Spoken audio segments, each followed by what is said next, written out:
Hujan datang, banjir mengintai.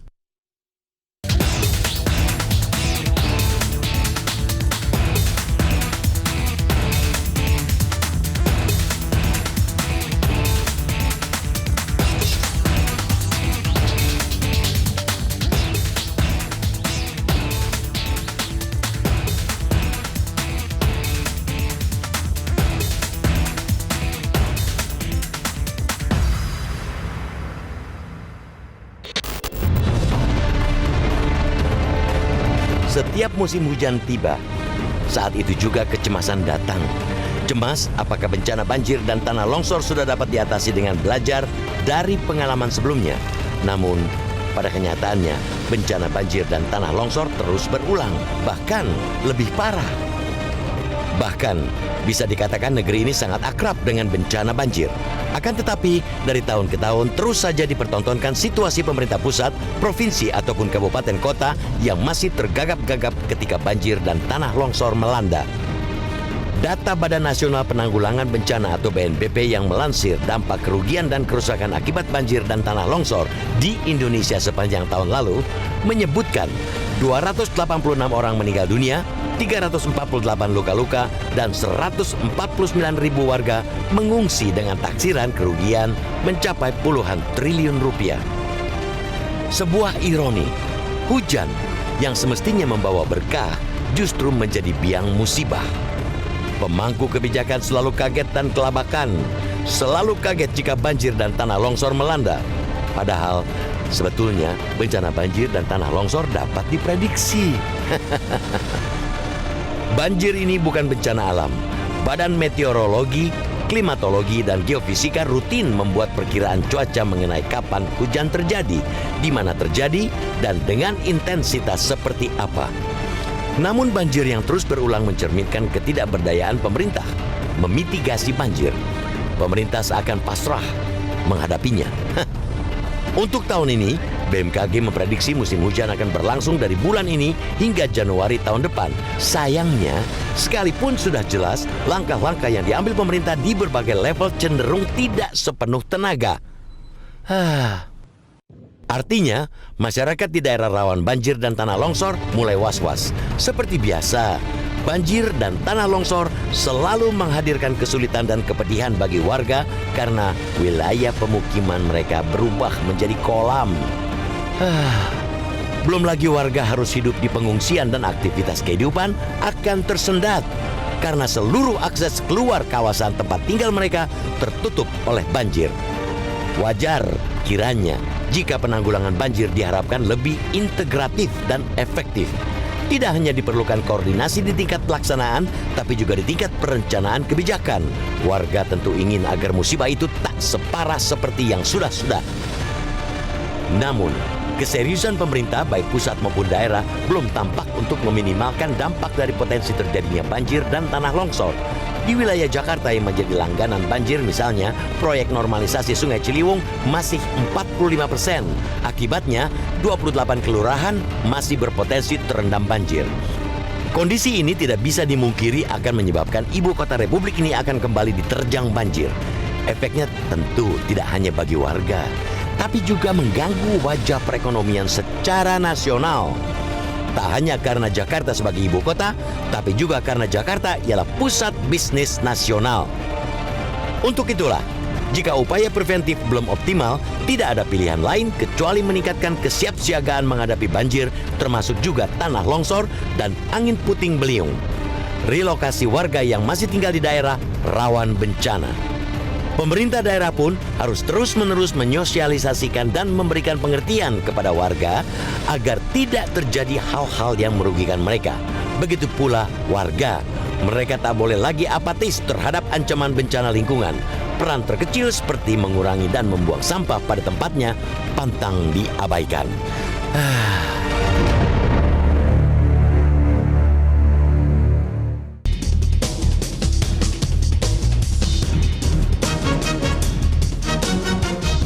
Kembali bersama kami di editorial Media Indonesia. Mas Eko, kita tahu bahwa sejumlah pemerintah daerah sudah diminta untuk mengantisipasi. Mereka juga sudah tahu ini kalau misal memang daerah mereka ini rawan banjir, mereka juga biasanya sudah harusnya bersiap-siap. Ya. Tapi kalau saya sendiri agak skeptis nih, Mas Eko. Ya. Ini contohnya saja, Mas Eko, ya kita sudah disebutkan tadi dalam paket. Proyek normalisasi Sungai Ciliwung saja untuk di DKI Jakarta Ya. ini masih 45%. Betul. Akibatnya kemudian ada 28 kelurahan masih berpotensi Ya. terendam banjir. Saya ragu, Mas. Ini jangan-jangan pemerintah daerah kita juga masih kayaknya belum belajar dari tahun-tahun sebelumnya ketika ada banjir nantinya. Ya, ini problem di DKI. Seharusnya normalisasi Kali Ciliwung itu diteruskan, jangan dihentikan. Jadi kalau sekarang masih 45%, itu akan potensi banjir untuk tahun ini dan awal tahun depan itu sangat mungkin sekali, Egan. Kalau 28 kelurahan tadi disebutkan akan terendam, misalkan hujan terus-menerus, itu akan sangat mungkin sekali. Jadi memang harus ada upaya yang lebih keras lagi dari pemerintah DKI agar tahun ini tidak banjir. Pemerintah pusat sebetulnya sudah ikut membantu, Egan. Kita lihat kemarin Pak Jokowi ketika berkunjung ke Sukabumi dan Bogor, kan dia meresmikan bendungan Ciawi di sana, juga di Sukamahi di Bogor. Kemudian itu salah satu untuk cara agar banjir yang dari Bogor kiriman itu tidak terus ke Jakarta. Kan sekarang ini kan ditahan di Katulampa selama ini kan.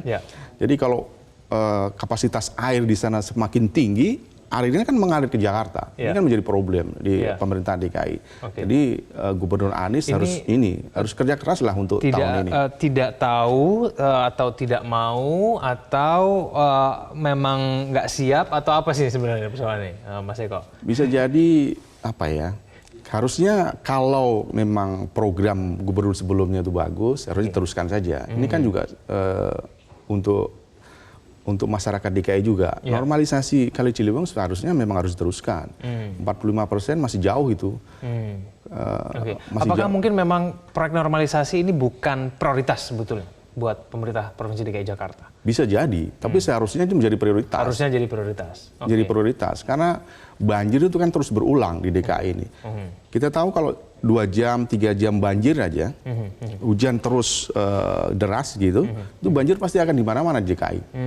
Memang sekarang ada peningkatan ya, 2 jam, 3 jam banjir semakin surut, tapi tetap aja di beberapa daerah masih tergenang. Bahkan tahun ini mungkin diperkirakan 28 kelurahan tadi, karena memang normalisasi Kali Ciliwung belum selesai. Kan? Itu untuk DKI Jakarta, belum untuk daerah-daerah lainnya begitu ya. Kita akan sapa dulu penelpon pertama kita hari ini, Mas Eko, ada Pak Bambang Saptono dari Solo. Pak Bambang, selamat pagi. Selamat pagi Metro TV, selamat pagi Indonesia. Ya, pagi Pak Bambang, silakan. Baik. Yang pertama, kami mengucapkan selamat atas kelahiran cucu ketiga Presiden Republik Indonesia. Semoga kelak bisa mengikuti jejak kesuksesan Eyang Jokowi dan Eyang Iriana. Amin. Amin, Kemudian, Mas, Pak Bambang. terkait hujan datang, banjir mengusir, longsor menteror. Nah, bahwa di negeri Indonesia tercinta ini, Mas, setiap tahunnya memiliki 2 musim, yaitu musim kemarau dan musim penghujan. Di mana di saat musim penghujan biasanya diikuti dengan adanya bencana banjir maupun bencana tanah longsor. Seperti yang dilansir BNPB, bahwa di tahun 2018 yang lalu tercatat ada korban orang meninggal dunia sebanyak 286, luka-luka sebanyak 348, dan korban mengungsi ada 149.000. Kemudian korban harta benda mencapai puluhan triliun rupiah. Pertanyaannya adalah, kenapa bencana banjir dan bencana tanah longsor yang sudah bisa diprediksi waktu dan keberadaannya tersebut tetap menjadi bencana permanen? Nah, begitu pula di daerah-daerah yang lain. Nah, yang ibu kota yang punya anggaran banyak seperti di ibu kota Jakarta ini saja, Gubernur Anies Baswedan juga kewalahan kaitannya mengatasi permasalahan banjir. Nah, kami mencatat, Mas, dan melihat bahwa permasalahan banjir maupun tanah longsor ini ada faktor utama yang perlu diperhatikan. Yang pertama adalah kaitannya dengan saluran atau drainase, saluran air, kemudian juga kaitannya dengan tanah yang gundul, yang bukit-bukit yang berpotensi saat ini benar-benar berpotensi longsor. Ini sebenarnya juga sudah terpetakan oleh daerah-daerah. Nah, oleh karena itu, ya untuk mengantisipasi korban yang banyak, masyarakat juga harus tertib kaitannya dengan himbauan dari pemerintah daerah. Biasanya ini sudah dilakukan di daerah khususnya di dekat sungai maupun di bukit-bukit tempat pariwisata. Ini sebenarnya sudah terpetakan. Baik. Terima kasih Pak Bambang atas partisipasi Anda. Pemirsa, kita akan mulai membahas mengenai tanggapan Anda tadi. Usai jeda kami akan segera kembali.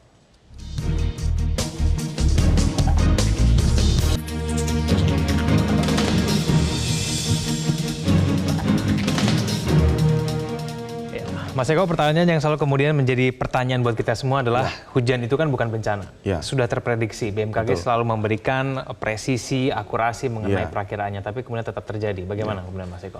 Ya sebetulnya kalau kita lihat hujan yang mengakibatkan banjir itu dimanapun juga bisa terjadi. Ya. Sekarang kita lihat di Venesia, di Itali, hampir 2 meter. Ya. Pariwisata terganggu. Di Amerika, di Eropa juga pernah terjadi banjir. Tapi di Indonesia, banjir itu berulang, terus-menerus. Terjadwal gitu Bang, terjadwal. Jadi kalau musim hujan pasti banjir. Kalau musim hujan pasti banjir. Ini kan problem yang harus diselesaikan oleh pemerintah daerah maupun pemerintah pusat. Sebetulnya kuncinya itu sederhana ya. Pertama memang masyarakat dulu diedukasi. Pemerintah daerah harus mengedukasi setiap tahun itu. Jangan sampai lupa. Pertama, jangan buang sampah sembarangan, misalkan pendangkalan sungai, itu juga harus terus diupdate tuh, jangan sampai dangkal kemudian air mengalir menjadi naik, kemudian itu mengakibatkan banjir. Ya kan? Hal-hal lain juga harus diperhatikan, misalkan perumahan yang terlalu mepet, yang melanggar aturan, itu juga berpotensi menimbulkan banjir ya kan. Di beberapa daerah itu juga terjadi. Tapi kalau di luar Jawa memang itu tadi yang saya sebutkan. Memang karena ekosistem yang rusak, karena hutan yang gundul, kemudian penambangan liar dan lain-lain itu menyebabkan banjir di beberapa daerah di Sumatera dan Kalimantan. Tapi persoalan mengenai persoalan banjir di DKI Jakarta ini mengenai tidak niat atau tidak mau gitu mempersiapkan mengenai persoalan banjir ini juga terlihat di sejumlah daerah yang lainnya, tidak sih Mas Eko, atau jangan-jangan DKI Jakarta nih yang kita patut pertanyakan. Kita lihat ya, pemerintah daerah di DKI sekarang sudah mulai mengantisipasi. Tapi kita lihat nanti prediksi dari kita kan ada 28 kelurahan yang diprediksi bisa banjir kalau memang normalisasi Kali Ciliwung ini belum maksimal. Kalau kita masih lihat 45%, itu masih jauh sekali. Jadi memang harus kerja keras ini pemerintah DKI agar banjir tidak terulang. Beberapa tahun lalu kan pernah banjir juga yang sangat parah.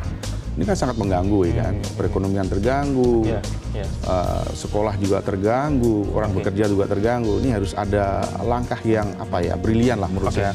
Dari, kita nantikan nanti ya langkah-langkah brilian dengan waktu yang mepet karena udah masuk musim penghujan gitu ya. Baik, Mas Eko, terima kasih telah bergabung sama kami. Selamat pagi. Pemirsa, pemerintah harus terus menyiapkan berbagai solusi mengatasi ancaman bencana banjir dan tanah longsor yang terjadi setiap tahun. Masyarakat juga tidak boleh lagi apatis terhadap ancaman bencana lingkungan. Peran terkecil seperti mengurangi dan membuang sampah pada tempatnya pantang diabaikan. Dan pada akhirnya menjaga bumi agar terhindar dari berbagai ancaman bencana adalah tanggung jawab kita semua. Terima kasih Anda telah menyaksikan editorial Media Indonesia. Selamat pagi.